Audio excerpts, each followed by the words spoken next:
Most videos that promise you can beat 99% of people are lying to you. Not because the advice sounds wrong, not because effort does not matter, but because they quietly assume something you do not have: leverage. And without leverage, everything else they tell you is noise. In 2026, you do not beat 99% by working harder, waking up earlier, stacking habits, or becoming more disciplined. That lane is already full. You beat 99% by leaving the lane they are all trapped in, fast, before it drains you completely. Here is the uncomfortable truth, right from the start. If hard work were the answer, most people would not be struggling. That sentence alone offends people, because from childhood we were trained to believe effort is sacred. Work hard, keep your head down, push through, stay disciplined. Eventually things will work out. That belief used to be true in a very different world.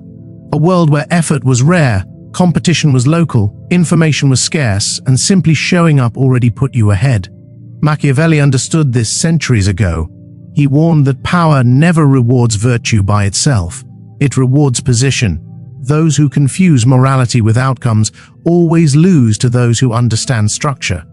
In his words, men are quick to praise effort, but results follow necessity, not goodness. Today, work harder is no longer advice, it is a trap. Not because effort is bad, but because effort has become cheap. Look around. The modern economy is flooded with people who work hard. They wake up early, they stay late, they grind relentlessly. They optimize routines, track habits, listen to podcasts at 1.5 speed, and consume endless motivation. Most of them stay broke. Effort is everywhere, which means effort is no longer a competitive advantage. The moment everyone adopts the same behavior, the market stops paying for it. The uncomfortable truth is simple. Hard work stopped being valuable the moment it became common in an overcrowded system. Effort does not get rewarded. It gets neutralized. When millions of people are willing to work long hours for the same outcomes, the market does not pay more, it pays less. Telling people to work harder today is like telling them to run faster on a treadmill already set to maximum speed. You burn more energy. You do not move forward. And yet, almost all mainstream success advice still starts there. Wake up earlier, be more disciplined, remove distractions, optimize habits. This advice quietly assumes one thing that is no longer true, that effort still has leverage. It does not. In 2026, effort is abundant, time is abundant, talent is abundant. Leverage is scarce. This is the biggest lie people believe about their own failure. They think they are losing because they are not trying hard enough. In reality, they are losing because they are playing a game designed to absorb effort without producing disproportionate returns. Look at the lanes most people are in: corporate jobs, freelance marketplaces, small local businesses, content platforms dependent on algorithms. These environments are saturated. They reward compliance, consistency, and predictability, not breakthrough. Inside these systems, working harder does not make you richer. It makes you more useful to the system you are trapped in. That is the part no one wants to admit. When you double your effort in a crowded lane, you do not double your income. You stabilize your position. You become more reliable, more dependable, slightly harder to fire, slightly easier to replace. That is not progress. That is containment. This lie persists for a psychological reason, not an economic one. Hard work feels moral. It feels virtuous. It protects your self-image. As long as you believe the problem is that you have not worked hard enough yet, you never have to confront the far more dangerous possibility that your entire direction is wrong. Most people would rather exhaust themselves than admit they chose the wrong lane. Effort is comforting because it is controllable. Position is terrifying because it is not. Machiavelli warned that men cling to familiar paths even when those paths lead to ruin, because abandoning them requires admitting misjudgment. So people double down. They wake up earlier, optimize further, consume more advice, sink deeper. This is why motivation content thrives. It gives people something to do without forcing them to change where they stand. It keeps them busy, but money does not care how busy you are. It cares where you are positioned. History makes this obvious when you look at who captured leverage instead of admiration. During the Great Depression, while thousands of disciplined oil men cut costs, followed routines, and tried to survive the downturn, J. Paul Getty did something that looked irrational. He borrowed aggressively and bought oil fields everyone else avoided because demand had collapsed. He was not working harder than other executives. Many of them were far more disciplined operators. What made Getty wealthy was position. When the economy recovered, he controlled reserves others no longer had access to. The same pattern appeared decades later. During Netflix's early transition years, Reed Hastings was not the most disciplined executive in Silicon Valley. Netflix's internal culture was famously messy. What mattered was position. He exited the crowded DVD and cable logic early and embedded Netflix into distribution before studios understood what was happening. Engineers at other companies worked just as hard, some worked harder. But Netflix controlled the pipe when streaming became inevitable. Discipline kept others employed. Position made Netflix unavoidable. Same pattern, different industries. The people who looked responsible stayed replaceable. The people who stepped into structural leverage looked reckless first and inevitable later. Discipline made them reliable. Position made them impossible to ignore. Hard work made sense in eras where effort was scarce. That world is gone. Today, effort is global. You are competing with millions of people across time zones who are just as hungry, just as disciplined, and often willing to work for less. In that environment, effort alone is not a path forward. Effort becomes baseline. The market does not ask who worked hardest. It asks who controls something scarce. And most people control nothing scarce. They control their time, their discipline, their routines, all abundant. They do not control leverage. This is why so many people feel stuck despite doing everything right. They followed the advice, stayed consistent, stayed patient. But patience inside a dead-end lane just means arriving at the same place more exhausted. Think of it this way. You can pour water endlessly into sand and it disappears. Or you can pour a small amount into a container and it accumulates. Most people are pouring effort into sand and blaming themselves when nothing fills up. They were taught effort equals virtue, so they assume the problem must be them, not the container. This is why telling people to just work harder is not neutral advice. It actively keeps them trapped. It keeps them focused on intensity instead of direction, discipline instead of leverage, behavior instead of position. And that is exactly why it gets amplified everywhere. Advice that does not threaten the structure is safe. Advice that questions lane itself is dangerous. Before we go further, take a second and reflect. If this hit uncomfortably close, comment one word below that captures what you are realizing right now. Something simple, like position or lane. Lock the idea in. And if this perspective already feels different from everything else you have been told, subscribe and join a growing community of men who are done optimizing effort and ready to understand how power and money actually work. In the next part, something even more uncomfortable gets exposed. Why being surrounded by hardworking people is one of the fastest ways to stay average, why the crowd itself is a penalty, and why the moment you step into the same lane as everyone else, you have already accepted a ceiling. Money avoids crowds. Until that is understood, every ounce of effort you add only makes you better at staying exactly where you are. The crowd penalty, discipline illusions, and why stability fails. The crowd penalty is one of the most expensive lessons most people never learn. Almost everyone believes safety comes from doing what everyone else is doing. If many people choose the same path, it must be stable. If a lane is crowded, it must be proven. If something is popular, it must work.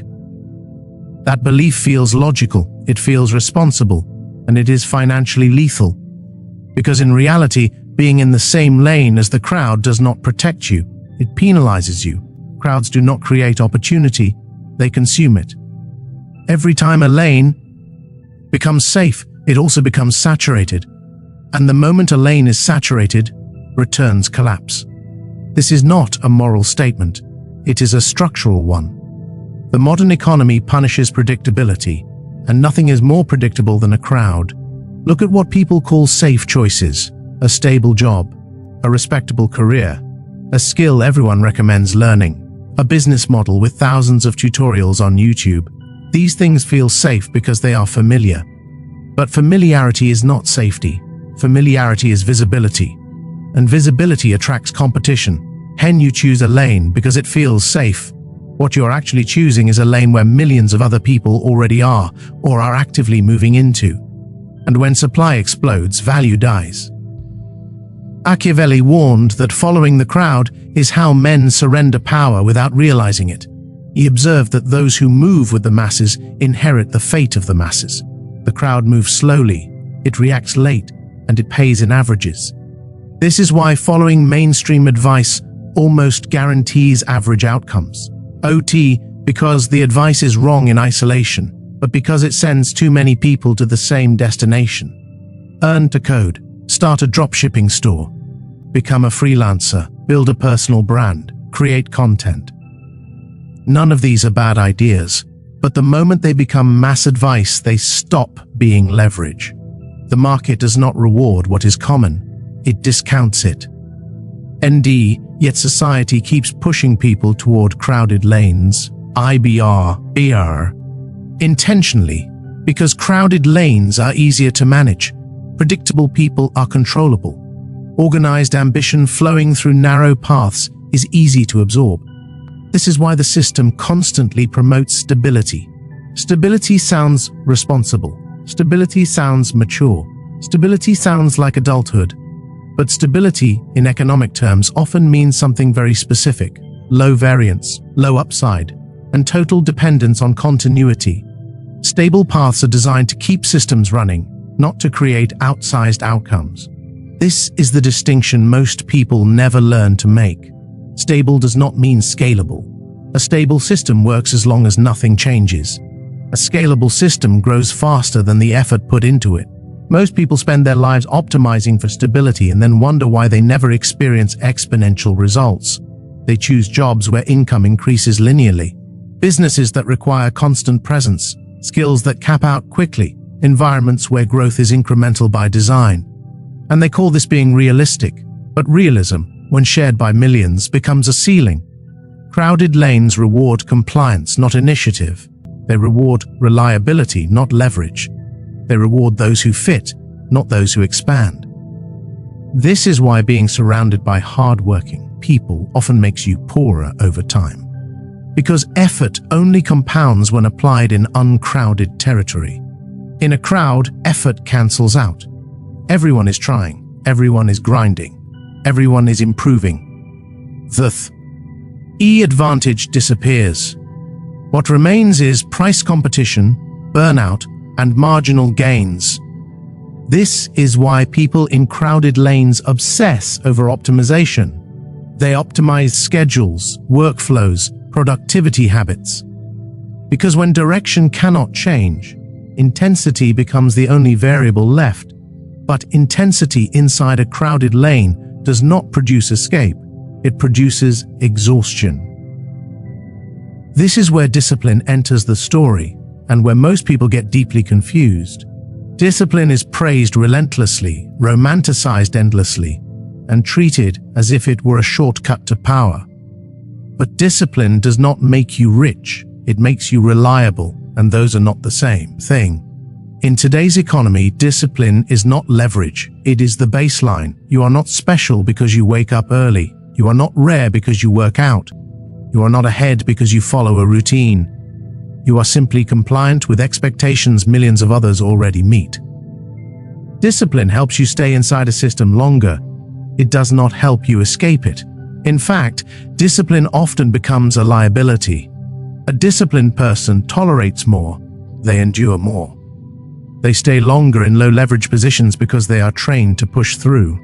This is why so many disciplined people feel a quiet resentment they cannot explain. They did everything right, followed the rules, optimized their lives, and the payoff never came. The truth is simple and uncomfortable. Discipline is necessary, but it is never sufficient. When apply. D. Without leverage, discipline only deepens the trap. The productivity industry will never tell you this, because productivity content exists to help people function better inside systems, not to help them question whether the system is worth functioning in at all. That is why nearly all productivity advice has nothing to do with money.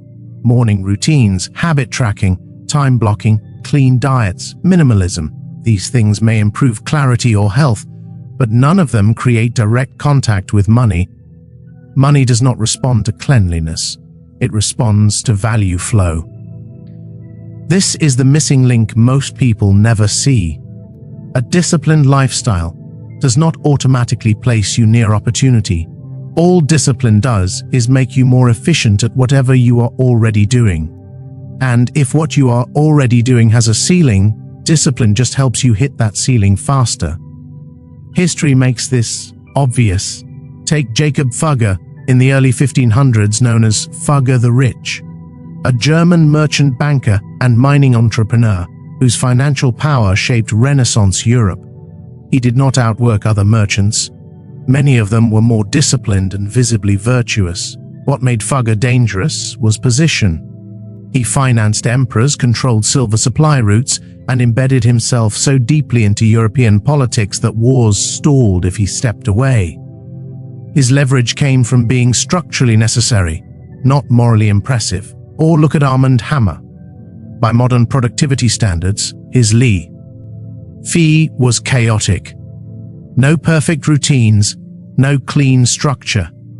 What he controlled was the bridge between US capital and Soviet resources at a time when almost no one else could operate there. He was not paid for discipline. He was paid because his absence created geopolitical friction. Even recently, the pattern repeats quietly. The founder of Shopify was not the most productive developer in the early days. Others wrote better code and worked longer hours. What mattered was position. He placed himself between merchants and infrastructure at the exact moment execution became cheap and coordination became scarce. While others optimized effort, he optimized leverage. None of these people were rewarded for discipline. Their schedules were uneven, their lives looked inefficient, but they placed themselves where effort multiplied instead of evaporated. Discipline made others reliable. Position made these men unavoidable. This is why productivity culture quietly keeps people trapped. It gives them a sense of control without forcing them to confront the real question. What am I actually building? Most people never answer that honestly. They are busy, disciplined, exhausted, but not building anything that compounds. If this is hitting, pause for a second and ask yourself one uncomfortable question. Has your discipline actually moved you closer to leverage, or has it just made you better at surviving where you are? Comment one short word below that captures your realization. Something like crowded or reliable.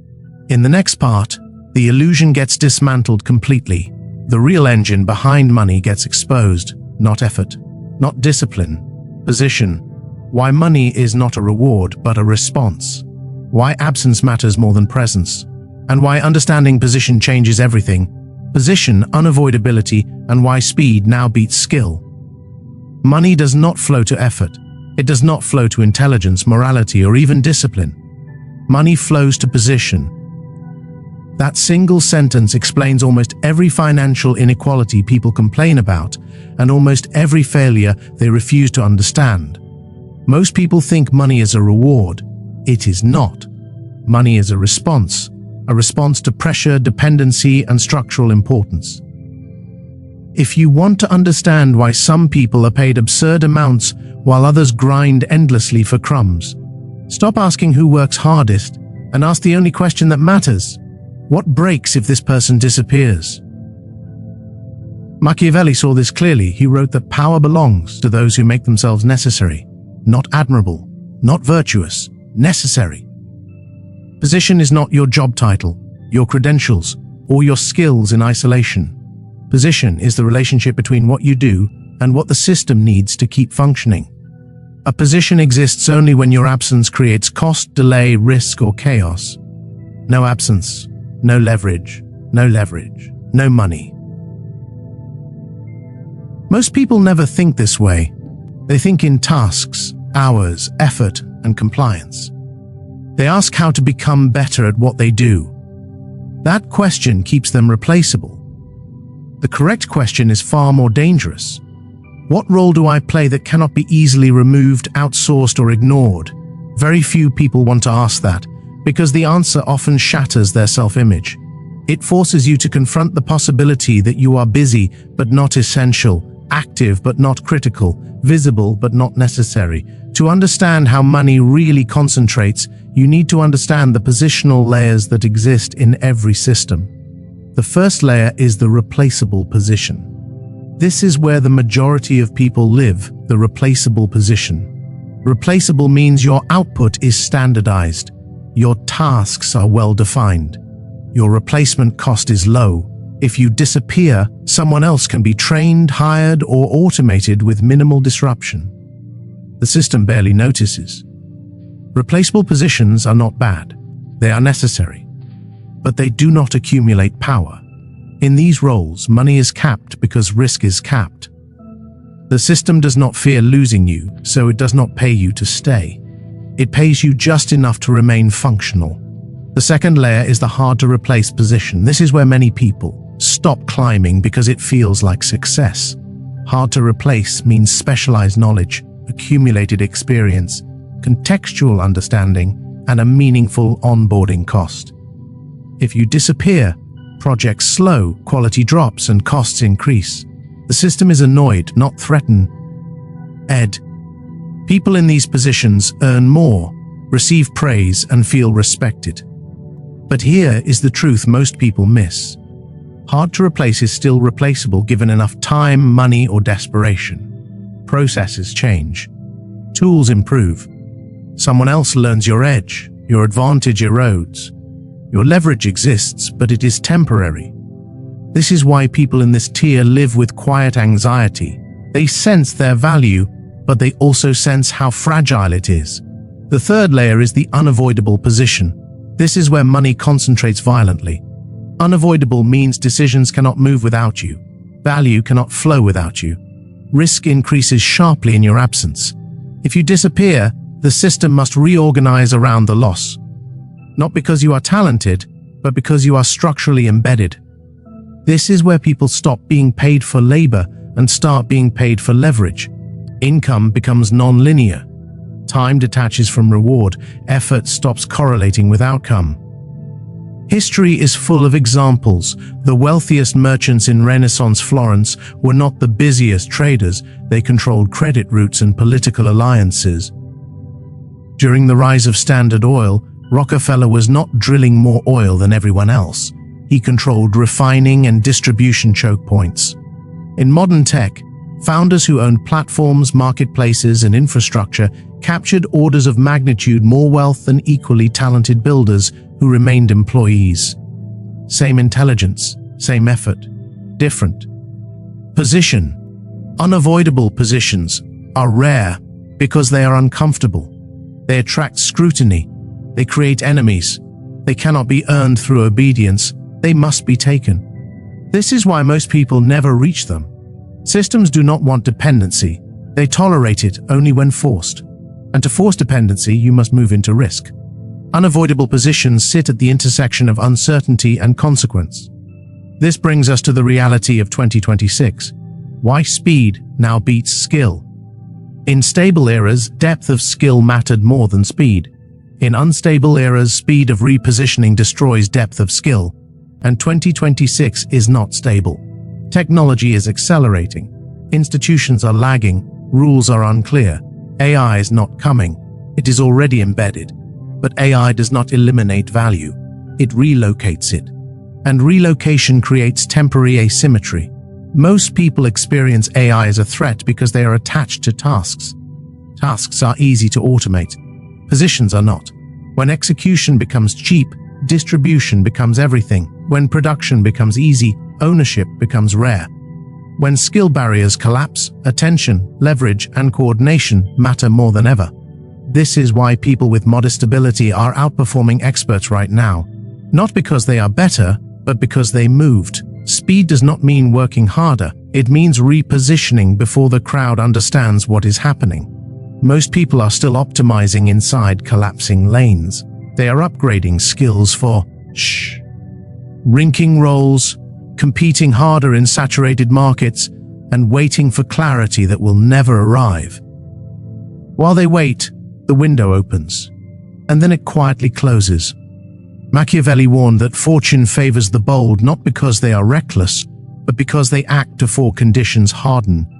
Territory is always claimed before it is validated. Early adopters look foolish. Mid-adopters compete violently. Late adopters rationalize failure. Different technologies, same human behavior. The people who win in short windows are not smarter.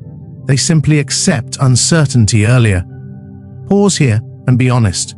Are you optimizing inside a lane, or are you repositioning out of one? Comment a single word below that captures where you stand right now. Replaceable, hard, or unavoidable. In the next part, we confront the real barrier that stops almost everyone, even after understanding all of this. Not intelligence, not information, identity. Why people can agree with everything you have heard and still do nothing. Why comfort is the most expensive addiction on earth, and why the final move requires something most people will never give up. Identity, comfort addiction, and the point of no return. At this stage, an uncomfortable truth has to be stated clearly. Most people who hear everything you have heard so far, understand every word, and even agree with it intellectually, will still fail. Not because the ideas are wrong, not because the timing is bad, and not because they lack intelligence. They will fail because knowledge does not move people, safety does. And the moment safety feels threatened, understanding collapses. This is the part most how to get rich content avoids, because it exposes the real enemy. The enemy is not laziness. It is not ignorance. It is attachment. Attachment to comfort. Attachment to predictability. Attachment to being seen as reasonable. Machiavelli understood this deeply. He warned that men cling to what feels secure even when it guarantees weakness, because abandoning it requires losing face, identity, and social approval. Most people do not stay poor because they do not understand leverage. They stay poor because they are addicted to not feeling unsafe. The first fear is uneven income. People say they want freedom, but what they actually want is freedom with a salary. Upside without volatility. Independence without instability. Risk, but only if it feels insured. That combination does not exist. Uneven income is not a flaw in the system. It is the price of leverage. Stable income is what you receive when the system does not need to negotiate with you. Irregular income appears when value is tied directly to outcomes. To most people, an unpredictable paycheck feels like danger, even when the long-term math is clearly superior. The emotional brain does not care about averages, it cares about next month.